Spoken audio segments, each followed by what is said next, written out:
Resumen de la Biblia del libro San Marcos, parte número 1. El comienzo del Evangelio según San Marcos. Capítulo 1, 1 al 13. Introducción. Cada historia tiene un inicio, pero ninguna se compara con el comienzo del Evangelio, la buena noticia de Jesucristo, Hijo de Dios. No se trata solo de un relato antiguo, sino de un mensaje vivo que sigue transformando corazones hasta el día de hoy. El Evangelio de Marcos nos conduce directamente al corazón de esta buena noticia. No empieza con largas genealogías ni con grandes discursos, sino con el anuncio contundente de que la esperanza ha llegado. Jesús vino al mundo para traer luz en medio de la oscuridad, para encender la llama de la esperanza en medio del desierto, y para ofrecer salvación a toda la humanidad. En estas primeras líneas descubrimos un Dios que cumple lo que prometió, que levanta una voz profética en Juan el Bautista para preparar el camino, que se revela como Padre amoroso en el bautismo de su Hijo, y que acompaña con poder aún en los momentos de prueba, como lo vemos en el desierto. Este inicio no es simplemente una introducción, sino el fundamento de toda la obra de Cristo. Es la declaración de que Dios ha intervenido en la historia de los hombres, trayendo consigo la promesa de vida eterna y un reino que nunca tendrá fin. En este capítulo veremos cómo todo comienza, con la voz que llama al arrepentimiento en Juan el Bautista, con el cielo que se abre para revelar la identidad de Jesús en el Jordán, y con la victoria sobre la tentación en el desierto. Así inicia la historia que cambiaría para siempre el destino de la humanidad. El principio del Evangelio, Marcos 1, 1 al 3. Marcos abre su relato con estas palabras llenas de poder: principio del Evangelio de Jesucristo, Hijo de Dios. Estas pocas frases encierran una verdad inmensa. El Evangelio no es simplemente una historia, ni un conjunto de enseñanzas morales. Es la buena noticia de que Dios mismo ha venido a habitar entre los hombres en la persona de su Hijo. Este principio no señala solo el inicio de un libro, sino el comienzo de una nueva etapa en la historia de la humanidad, la llegada del Mesías prometido, aquel que cambiaría para siempre la relación entre Dios y su pueblo. Es el amanecer de un nuevo tiempo, en el que la gracia sustituye a la desesperanza, y la voz de Dios vuelve a resonar después de siglos de silencio profético. Para confirmar que lo que está por suceder es parte del plan eterno de Dios, Marcos nos recuerda las palabras de los profetas. Isaías lo había proclamado siglos atrás: «He aquí, yo envío mi mensajero delante de tu faz, el cual preparará tu camino delante de ti». Voz del que clama en el desierto: «Preparad el camino del Señor, enderezad sus sendas». La cita no es casualidad. Prepara al lector para entender que la llegada de Jesús no es un evento improvisado, sino el cumplimiento de una promesa anunciada con anticipación. La figura del mensajero, que pronto veremos en Juan el Bautista, nos recuerda que antes de la gloria viene la preparación, antes de la revelación viene el llamado al arrepentimiento, y antes de recibir al Salvador, el corazón debe estar dispuesto a abrirse a su gracia. Así comienza el Evangelio, con una afirmación clara de quién es Jesús, el Hijo de Dios, y con la voz profética que anuncia su llegada, invitándonos a preparar el camino en nuestras vidas para recibirlo con fe y esperanza. El ministerio de Juan el Bautista, Marcos 1, 4 al 8. En ese escenario de espera y silencio aparece Juan el Bautista, el mensajero prometido, levantado por Dios para preparar el camino del Mesías. Su figura era inconfundible: un hombre austero, vestido con un manto de pelo de camello y un cinturón de cuero, que se alimentaba de langostas y miel silvestre. Su estilo de vida era un testimonio viviente de desprendimiento y consagración, un contraste radical frente a la comodidad y la superficialidad de su tiempo. Pero lo más llamativo de Juan no era su apariencia, sino su mensaje. Con voz fuerte y clara proclamaba en el desierto: «Arrepentíos, porque el reino de los cielos se ha acercado». Su llamado no era simplemente a una emoción pasajera, sino a una transformación genuina del corazón. Invitaba a volver al Señor con sinceridad, dejando atrás el pecado y abriendo espacio para la gracia de Dios. La respuesta del pueblo fue impresionante. Hombres y mujeres de toda Judea y Jerusalén salían al desierto para escucharle. No se quedaban indiferentes, confesaban sus pecados y eran bautizados por él en las aguas del río Jordán, como un símbolo de limpieza y renovación espiritual. Cada inmersión en el agua era una señal de fe, una declaración de que algo nuevo debía comenzar en sus vidas. Y, sin embargo, a pesar del impacto de su ministerio, Juan no buscaba reconocimiento personal. Su corazón estaba centrado en señalar al que venía detrás de él. Con humildad afirmaba, viene tras mí el que es más poderoso que yo, a quien no soy digno de desatar encorvado la correa de su calzado. Yo a la verdad os he bautizado con agua, pero él os bautizará con Espíritu Santo. Con estas palabras, Juan mostraba la diferencia entre su misión y la de Jesús. Su bautismo era un acto externo de arrepentimiento, pero el bautismo que Cristo traería sería mucho más profundo, una obra del Espíritu Santo, capaz de transformar la vida desde adentro, renovando el corazón y llenando al creyente con el poder de Dios. El ministerio de Juan el Bautista fue breve, pero trascendental. Como un faro en la noche, su voz abrió camino a la luz verdadera. Él no era la meta, sino la señal que apuntaba hacia el Salvador. Así, su mensaje sigue resonando hoy: preparar el corazón, arrepentirse y esperar con fe al Hijo de Dios que bautiza con espíritu y con fuego. El bautismo de Jesús, Marcos 1, 9 al 11. Y entonces, en medio de aquel mover espiritual junto al Jordán, llegó Jesús desde Nazaret de Galilea.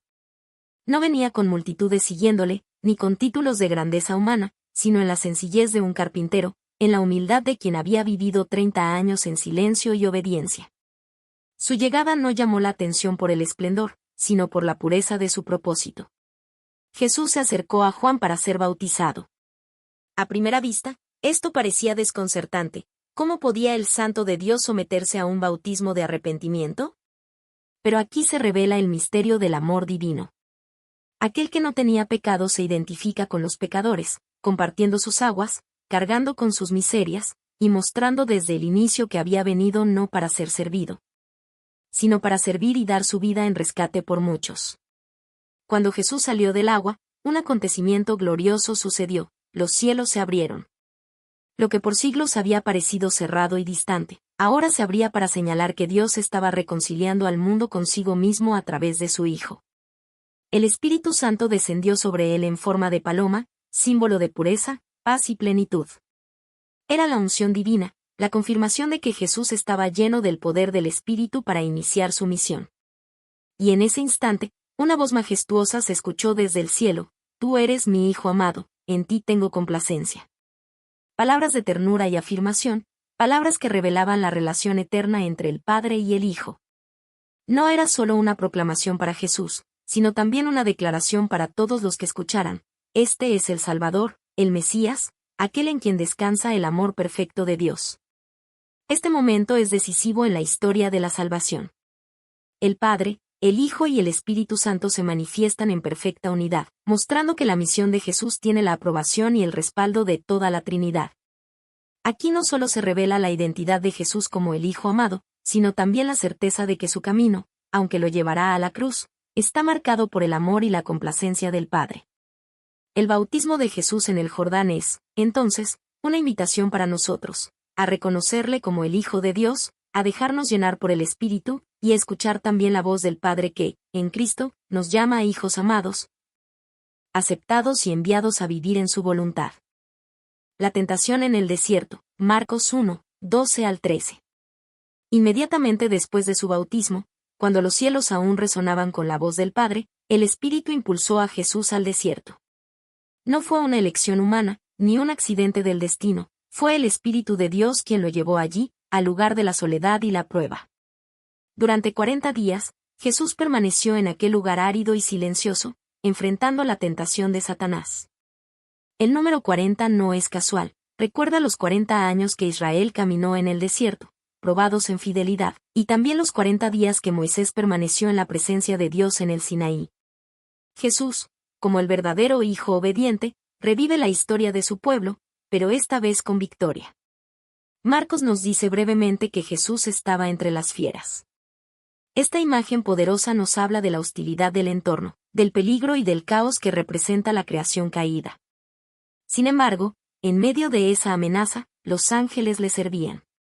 La escena une el contraste entre lo salvaje y lo celestial, entre la prueba y el cuidado divino. Aún en el desierto más inhóspito, la presencia de Dios no se apartó de su Hijo. Este pasaje nos muestra que antes de predicar a las multitudes, antes de sanar enfermos, antes de obrar milagros, Jesús enfrentó la tentación.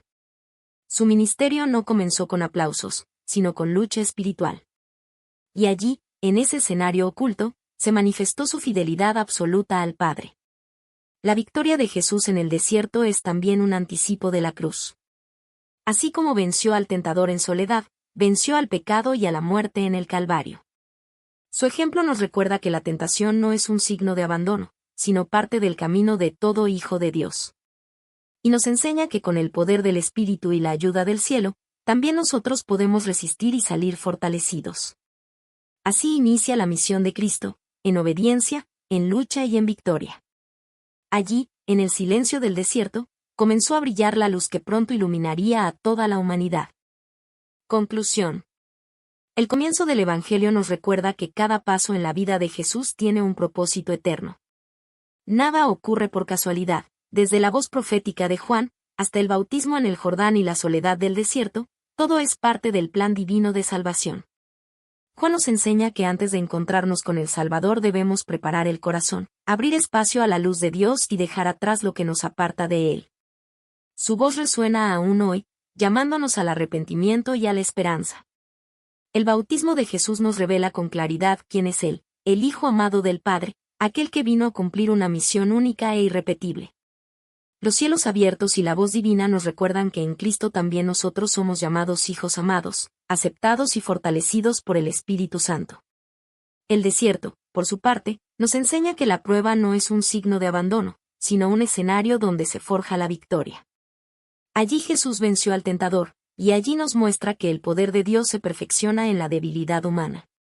Cada tentación superada abre camino a una fe más firme y a una confianza más profunda en el Padre. Hoy, este comienzo del Evangelio nos invita a hacer lo mismo, a preparar nuestro camino interior, a reconocer en Jesús al Hijo de Dios que trae salvación, y a confiar en que, aun en los desiertos de nuestra vida, no estamos solos.